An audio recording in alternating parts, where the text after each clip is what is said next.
ముగింపు. మనకంటూ కుటుంబం రాగానే మన పుట్టుకకి కారణమైన తల్లిని తండ్రిని మర్చిపోతున్నాము.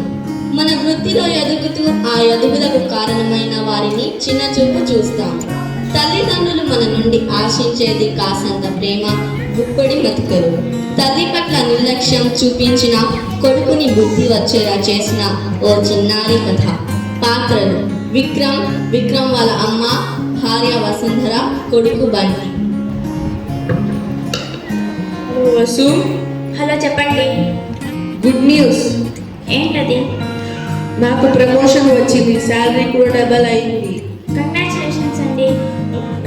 నేను వచ్చేలోగా రెడీ అయి ఉండండి. బయటికి వెళ్ళి సరదాగా తిరిగి వద్దాం. ఓకే అండి. నాన్న బంటి, ఇలా రా.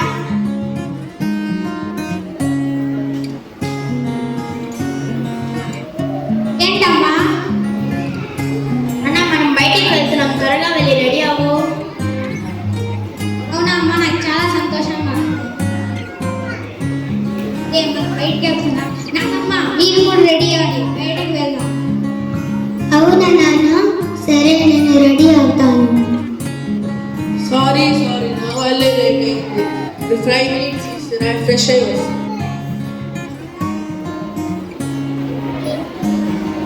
వెళ్దాం, రండి. అన్న, మనం మాత్రమే. అవును, ఇంకెవరున్నారు? ఉన్నారు నాన్న, బాగా ఆలోచించుకో.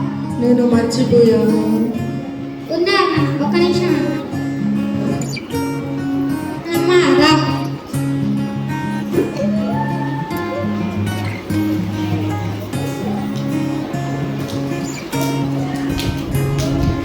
హరి అమ్మ, నేను మర్చిపోయాను, పద వెళ్దాము. అత్తయ్య, వాతావరణం అంతా బాగాలేదు, మీ ఆరోగ్యానికి కూడా ప్రమాదం.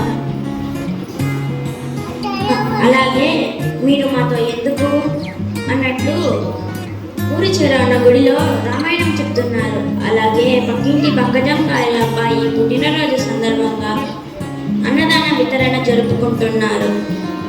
అదే కాకుండా మీకు ఫుడ్ దొరుకుతుంది, మీరు వాకింగ్ చేసినట్టు కూడా ఉంటుంది. రామాయణం వింటే చాలా పుణ్యం కలుగుతుంది.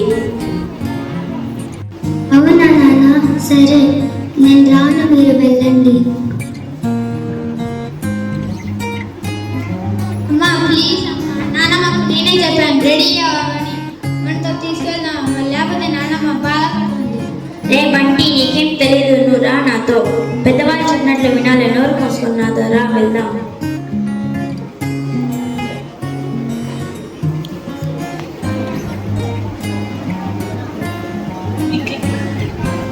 విక్రమ్ వాసు బయటకు వెళ్ళి డిన్నర్ చేసి తిరిగి ఇంటికి వచ్చారు.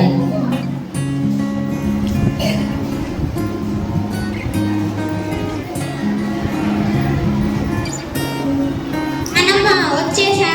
ఏం చేస్తున్నావు అమ్మా? ఏం లేదు నాన్న. ఏం తిన్నాను నాన్నమ్మ? ఏం తినలేదు నాన్న. ఎందుకు తినలేదు నాన్నమ్మ? నీకు తెలుసుగా, నాకు మోకాళ్ళ నొప్పులు ఉన్నాయి. నేను వెళ్ళేసరికి అక్కడ ఫుడ్ అయిపోయింది. ఇంటికి వచ్చి 2 ముక్కలు తిన్నాను. అయ్యో,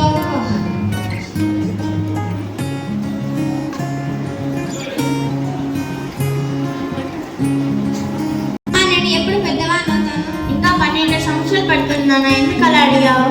ఏం లేదమ్మా, నేను పెద్దయ్యాక మీకోసం పెద్ద ఇల్లు కట్టాలి కదా. నారాయణ, నా బంగారమే. ఇంతకు ఎక్కడ కట్టాను నా ఇల్లు? గుడి పక్కన కడతానమ్మా. అలా ఎందుకు?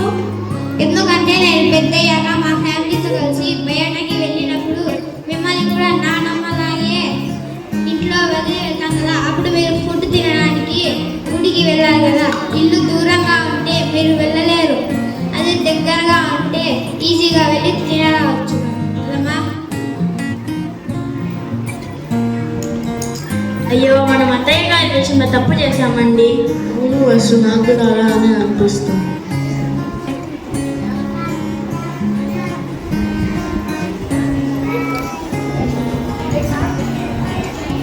విక్రమ్ వాసులకు ఎవరో చాచి కొట్టనట్టుగా అనిపిస్తుంది.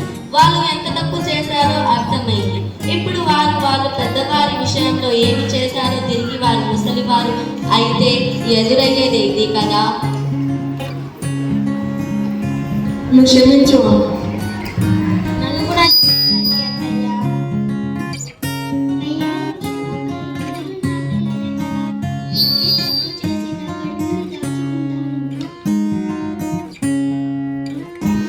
అమ్మ.